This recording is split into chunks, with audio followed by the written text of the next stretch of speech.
If you've ever been ghosted, you're not alone. It is the worst. This is the truth about ghosting and why it hurts worse than rejection.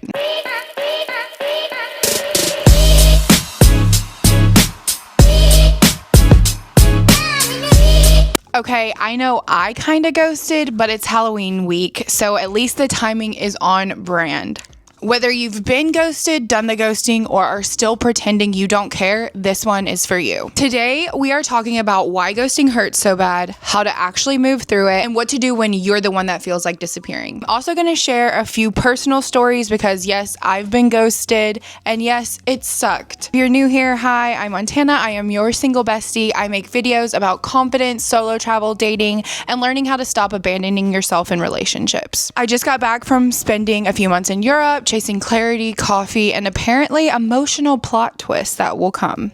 Then I came home to spend time with my Situ as she was passing, which gave me a whole new vision for how I want to end this year and the kind of energy that I want to bring into this new era. So if you're not already, make sure you subscribe here and follow me at Instagram at Single Besties. That's where we have daily updates, the group chat and the stories, accountability, energy, basically everything that keeps you from spiraling alone. Now let's get into it. Ghosting. What it is, why it hurts, and how to actually move through it. Ghosting is when someone you've been talking to, maybe dating, maybe just vibing with, completely disappears. No explanation, no closure, just silence. And the thing about ghosting is, it's not just the absence of a message, it's the mental chaos that comes after.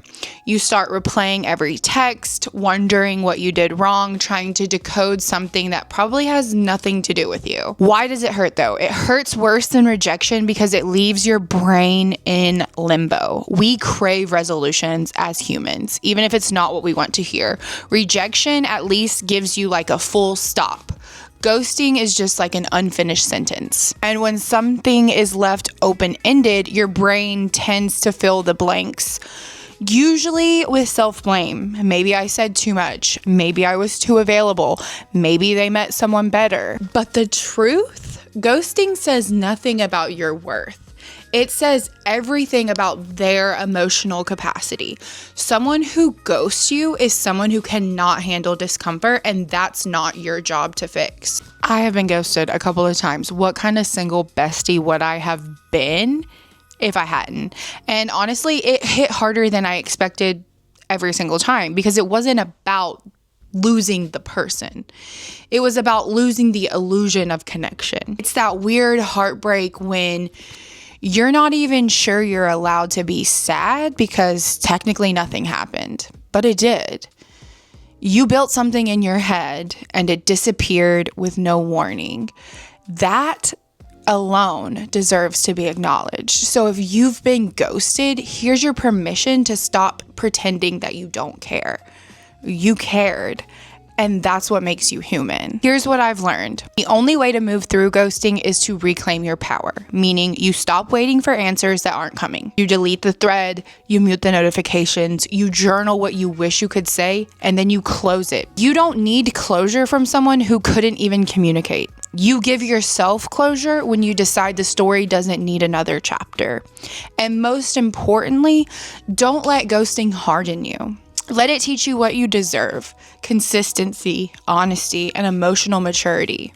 And know that you'll never be too much for the right person. Now let's flip it though. What about when you're the one who wants to disappear? Here is my personal take. There is a difference between ghosting because you're scared and ghosting because you've already communicated and they're just not respecting it. If you've said your boundaries, made it clear, and someone keeps pushing, it's okay to walk away.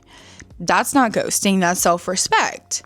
But if you're avoiding a hard conversation because it's uncomfortable, try to end it with the same respect that you would want someone to give you. Send the text, be direct. You don't owe them a novel, just honesty. Ghosting is one of those weird modern dating things that's become so normalized, we forget it's actually emotional immaturity disguised as convenience. But every time you choose clarity over avoidance, whether you're ending something or healing from it, you're rewriting that story. You're showing up like the version of you who doesn't run from discomfort, who doesn't need closure to move forward, who doesn't chase people who can't communicate. That is the real power move. So consider this your official ghosting survival guide of 2025. I hope you don't need to use it. And this is my official YouTube comeback. We are back, besties. I've got videos coming on dating, solo travel, confidence, and the conversations we all wish we could have out loud. If you've ever been ghosted, drop a ghost emoji in the comments. We will heal together. And if you've ever ghosted someone, maybe send them that apology text today. I love you. I mean it. Bye.